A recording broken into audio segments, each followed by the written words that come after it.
For all you thirsty Nightfarers out there, the Undertaker is absolutely perfect, but she is a little bit complex in terms of how her trance works, as well as just the best times to actually use Confluence, her passive ability, when actually triggering that, and her ultimate. There's a lot of complexity to this character. She is a ton of fun, but hopefully I can teach you how to play her better. Let's go. Quickly, how to unlock the Undertaker. If you don't know, obviously you'll need the DLC, but all it does require you to beat is Tricephalus, the very first boss in Elden Ring Nightreign. Then you just need to talk to the Iron Gentleman at the Round Table Hold. This will then give you a message from the small jar vendor. Then you'll just need to enter the chapel at the end of that specific point. You will then have both of the new characters unlocked. The playstyle for the Undertaker is kind of a paladin archetype, but also leaning into a lot of strength and faith weapons in general. The problem is that sometimes it's quite hard to get a real solid strength and faith specific setup going, because there's not that many weapons that scale specifically with strength and faith, and generally it can be hard to get them. So you'll often find yourself leaning a bit more into strength builds than faith, and maybe just dabbling in faith with, say, a sacred seal or some sort of a buff, which is lucky because we have relics that are good for that. The attribute scaling for the Undertaker is B HP, C FP and stamina, A strength, D dexterity and intelligence, A faith, and C arcane. That C arcane gives you a little bit of leeway with some status effects, but mostly here you're leaning really into that strength and that faith scaling. The downside to having such a low dexterity as well is that quality weapons aren't really very good, and basically every weapon in the game scales with dexterity to some degree, so you will lose out on some of that value by having such a low dexterity. But we can mitigate that. So let's talk about skills. We'll start with the passive ability, Confluence. Allies execution of art enables additional art activation regardless of gate. Essentially what this means is that anytime your ally activates their ultimate, you get a free ultimate. So anytime you are playing with an Undertaker, people out there, make sure you're spamming those ultimates, especially you Duchess that never uses your ultimate, except those weren't really rare scenarios. I would appreciate if you guys use your ultimate just that smidge bit more. Now, we'll talk a bit more specifically about the ultimate in general in a little bit, but one thing I did want to point out about this passive ability is that when you get it for free because your allies have used their ultimate ability, you should wait a split second to trigger the effect, because there is a stagger effect that you get from your ultimate. Now, a lot of the other ultimates, like say Raider, Iron Eye, etc., that get that same stagger effect, if they're already staggered and in that stagger animation, if you immediately trigger your ultimate, you won't get a second stagger and the enemy will just start attacking again. So you can maximize your staggers and just the time window of the bosses not actually doing anything. Just wait that split second, wait for their normal animations to start, then trigger the effect. Now, the skill itself, called Trance, this gives you virtually no information about what it does. It just says bloodletting triggers the power of the lonesome hex. What that means is that it grants you a damage buff that can further be increased upon successive attacks. It also gives you a buff to damage negation, and anytime you trigger it, it fully restores your stamina. So what that means is that you should be using that at the end of any of your combos, or whenever your stamina is completely drained or almost completely drained. Trigger this, all your stamina will just instantly refresh, keep on swinging, and everything's fantastic. You do also get Duchess's dodge animation during Trance as well, so you don't have that normal dodge or roll animation. You get Duchess's like little sidestep, quick step thing that she gets. Lonesome Hex is the ultimate where you essentially jump up in the air, speed toward the target, and slam a bone into them. Now, the base damage on this is pretty negligible. It's not fantastic, it's not terrible, but it does have a stagger effect as well. Now, something to note, Trance gives you an attack power buff, and then on successive attacks, it further increases that. There is a relic that gives you another buff as well in terms of your attack power. So if you are using your ultimate strategically when you have these buffs active, you will maximize your damage potential when you're using this ultimate, especially when you get those free ultimates off, right? Like if you've got these buffs active, it doesn't take much extra effort to quickly trigger Trance and then trigger your ultimate, just get that free extra damage when you are using your ultimate ability. But we've talked about relics a little bit, so let's actually cover them right here. For relics, there's a couple of primary ones that I've been running, but firstly I wanted to talk about this drizzly scene. This comes from the collector's signboard. Improved dexterity reduces vigor and faith. Now, because our main scaling stats are strength and faith, this might seem a bit more of a negative, but it actually kind of evens out, especially because basically every weapon in the game scales with dexterity and very few actually scale with faith. But I've just found that because basically every weapon scales at least a little bit with dexterity, having that little bit extra dexterity does help with that overall damage potential and gives you a bit more flexibility ability when you're out on runs. Interestingly, it actually just overall increases the amount of damage that your Undertaker's hammer does, because your Undertaker's hammer does not actually scale with faith. It scales with strength and dexterity, so it'll give you a little bit of extra damage just for your base weapon on top of that, and basically every weapon you find in the game. Otherwise, I have been running the Grand Tranquil Scene. This does come from the small jar vendor as well. It increases your strength and your faith a little bit, plus the attack power increase for landing the final blow of attack chain. And then the glass necklace, which is the final relic remembrance that you get for the Undertaker, which I will cover in a little bit. So activating ultimate art increases your overall attack power, plus successive attacks increases your attack power as well, and the ultimate charge rate is increased. Now, I have also been running this combo of 3, the Grizzly Scene we've already talked about, and then the leather monocle case that does come from the remembrance as well. Physical attacks boosted, while assist effect from incantation is active for self, increases that spell duration, and you get a massive bonus to your physical attack power as well. So this even further increases our overall just physical damage. And then the Will of Balance is just an incredible relic to get from the first boss from the DLC. The remembrance for the Undertaker, relatively straightforward, except 2 specific steps. Now, typically, you do your typical remembrance stuff that you would know. Go and defeat Night Lords, and you'll progress through those memory fragments. At Remembrance 3, you will need to defeat a fair amount of the Nightfarers at the Round Table Hold.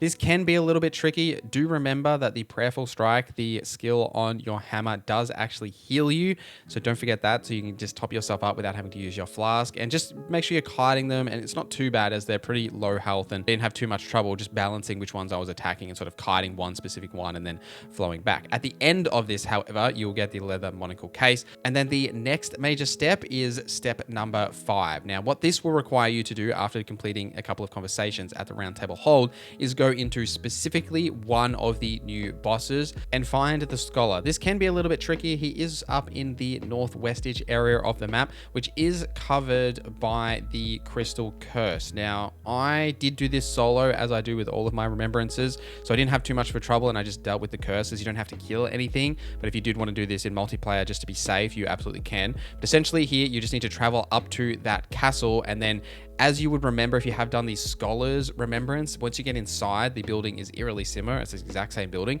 You'll just need to climb all the way to the very top, jump on the big crystal thing, and then climb onto the top of the pillars, go into the room that the Scholar did, and then you'll just need to free the Scholar who is hidden in that crystal. Taking this back to the Round Table Hold will give you the Undertaker's Chalice, and then the final major step after this is Remembrance 6. Now, while this doesn't have a personal objective, essentially all you need to do here is take the Undertaker into Night Aspect and beat that final Night Lord to trigger the ending. Now, when you're in that ending sequence, you'll notice that you'll have an item called the Dismembered Finger in one of your pouches. What you'll need to do is go over to the corpse and then drop that item on the ground. Undertaker will have a line that she'll say to make sure you've done this correctly. I'm sure. And then just trigger the ending as you typically would. After the ending, you'll get the Remembrance skin, which is basically the same as they always are, and the glass necklace, which is that final remembrance relic we were just talking about. A couple of tips for the Undertaker and playing her and what to look for on your runs. And just while we're talking about that, I will mention here that we're just going to let this full run go through so you guys can see my thought process and using all of the things that we've talked about in this video and see how it all kind of works. And you guys did appreciate that with the Scholar, so I thought I'd do it again here with the Undertaker. Now, dual wielding is actually quite good with the Undertaker. Initially, I didn't think she was good at dual wielding weapons, but because of trance and being able to completely restore all of your stamina, that really does help, especially just with movement as well. Like sometimes I've used trance just to get me some more dodge rolls if I've like blown all my stamina on, say, dual wielding great swords like I might do in this run. But there's plenty of value out of using it just for that stamina regen. Obviously, the attack power buff you get out of that is nothing to sneeze at as well. Now, while you can't directly always target it, the old original map is much better for finding sacred seals in my experience. So if you're playing Undertaker, that does help because you'll be able to find those to get those buffs if you are running that specific relic. And then also just generally, you might want to always have a seal in your offhand if you're, say, only using one weapon, or just have one available to you because of the benefits that you get that with that little bit of faith and, say, buffing yourself, or just quickly using it to, say, buff your weapon, or just get a quick faith spell off, or incantation, sorry. You might get some value out of that. And then on the runs, what you're sort of generally looking for, I'd always be looking for, say, HP buffs, because you do play a little bit like, say, a raider, but you don't really want to take damage a lot of times. But, you know, because you're using hammers, which often have a lot of slower attack animations, or say dual wielding weapons, sometimes you will take a bit of damage here. So extra HP is nothing to sneeze at. Stamina, obviously, for any of the heavier weapons that we're using, and then FP generation can be quite valuable if you do get lucky and get, say, America's Hammer, which for some reason every time I was playing Scholar, I got one of those to give to my Undertaker friends, but never got one when I was playing Undertaker, sadly. I will leave you with this run now. A couple of things to think about here is I really struggle with some gear decisions in the day 1, early day 2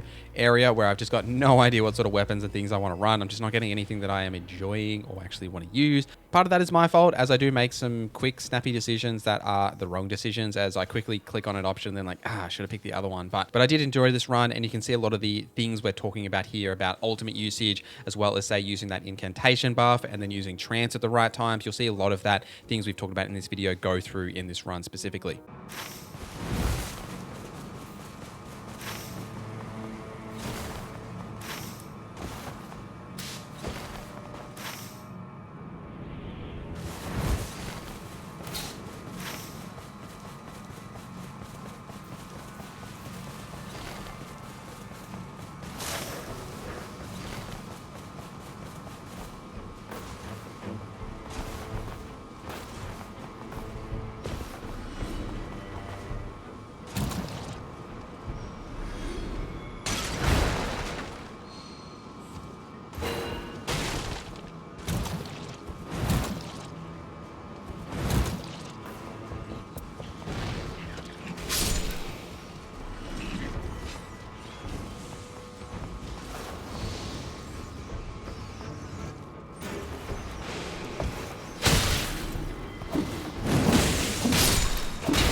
But thank you guys for watching this video till the end. Thank you to our members for supporting the channel. My name is Norza, and I hope you have a great day.